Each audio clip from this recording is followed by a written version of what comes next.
नमस्कार, मैं लक्ष्मीकांत पांडे स्वागत करता हूं आप सभी का अपने यूट्यूब चैनल पर। आज हम एक ऐसी कविता को सुनने वाले हैं जिसके माध्यम से मनुष्य की तथा समाज की यथार्थ मानसिकता को व्यक्त किया गया है। मोचीराम सुदामा पांडे धूमिल की प्रतिनिधि कविता है। धूमिल जी अत्यंत विद्रोही तथा उग्र स्वभाव के थे। उनका मोह भंग का एहसास बहुत गहरा था। बहुत कम कविताएं लिखकर उन्होंने अपनी विशिष्ट पहचान बना ली है। उनकी कविताओं का स्वर अत्यंत प्रखर, तेजस्वी और क्रांतिदर्शी है। तो आइए सुनते हैं धूमिल द्वारा रचित कविता मोचीराम।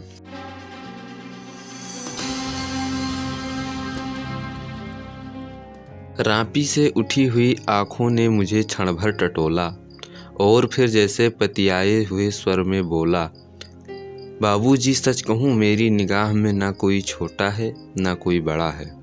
मेरे लिए हर आदमी एक जोड़ी जूता है जो मेरे सामने मरम्मत के लिए खड़ा है। और असल बात तो यह है कि वो चाहे जो है, जैसा है, जहाँ है, कहीं है, आजकल कोई आदमी जूते की नाप से बाहर नहीं है। फिर भी मुझे ख्याल रहता है कि पेशेवर हाथों और फटे हुए जूतों के बीच कहीं न कहीं एक अदद आदमी है जिस पर टाँके पड़ते हैं, जो जूतों सी झांकती हुई अंगुलियों की चोट छाती पर हथौड़े की तरह सहता है।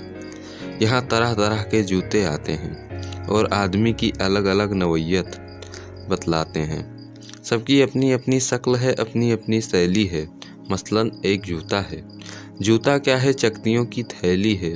इसे एक चेहरा पहनता है जिसे चेचक ने चुग लिया है। उस पर उम्मीद की तरह देती हुई हंसी है, जैसे टेलीफोन के खंभे पर कोई पतंग फंसी है और खड़खड़ा रही है। बाबूजी इस पर पैसा क्यों फूंकते हो? मैं कहना चाहता हूँ मगर मेरी आवाज़ लड़खड़ा रही है। मैं महसूस करता हूँ भीतर से एक आवाज़ आती है, कैसे आदमी हो, अपनी जाति पर थूकते हो।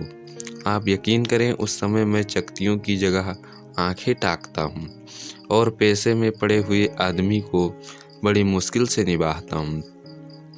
एक और जूता है जिससे पैर को नाद कर एक आदमी निकलता है सैर को। ना वह अक्लमंद है ना वक्त का पाबंद है। उसकी आंखों में लालच है, हाथों में घड़ी है। उसे कहीं जाना नहीं है, बड़ी हड़बड़ी है। वो कोई बनिया है या बिसाती है, मगर रौ वैसा कि जैसे हिटलर का नाती है। इसे बद्धो, उसे कट्टो, यहाँ ठक्को वहाँ पिट्टो, हिस्सा दो, ऐसा चमकाओ, जूते को ऐना बनाओ। ओह बड़ी गर्मी है। रूमाल से हवा करता है, मौसम के नाम पर बिसूरता है। सड़क पर आतियों जातियों को बानर की तरह घूरता है। गरज यह कि घंटे भर खटवाता है, मगर दामा देते वक्त साफ नट जाता है। शरीफों को लूटते हो वो गुर्राता है और कुछ सिक्के फेंक कर आगे बढ़ जाता है। अचानक चिहुक कर सड़क से उछलता है और पटरी पर चढ़ जाता है। चोट जब पैसे पर पड़ती है तो कहीं न कहीं एक चोर कील दबी रह जाती है, जो मौका पाकर उभरती है और अंगुली में गड़ती है। मगर इसका मतलब यह नहीं कि मुझे कोई गलत फहमी है।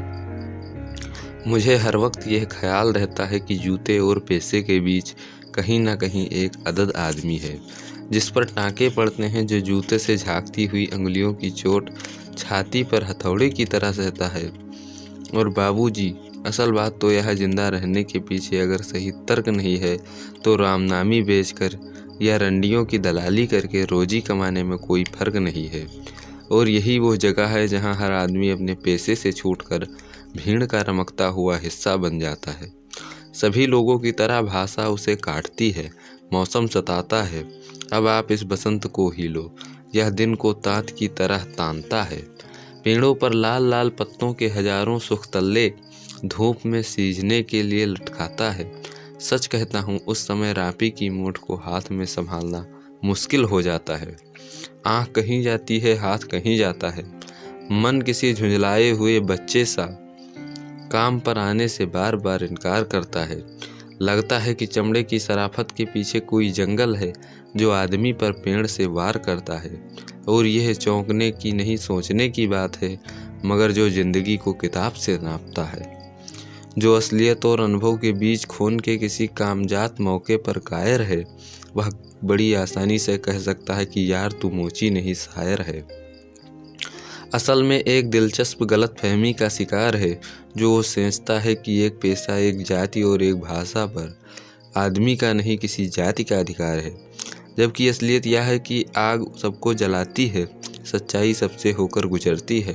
कुछ हैं जिन्हें शब्द मिल चुके हैं, कुछ हैं भैंसों जो अक्षरों के आगे अंधे हैं। वे हर अन्याय को चुपचाप सच्चाई सबसे होकर गुजरती है।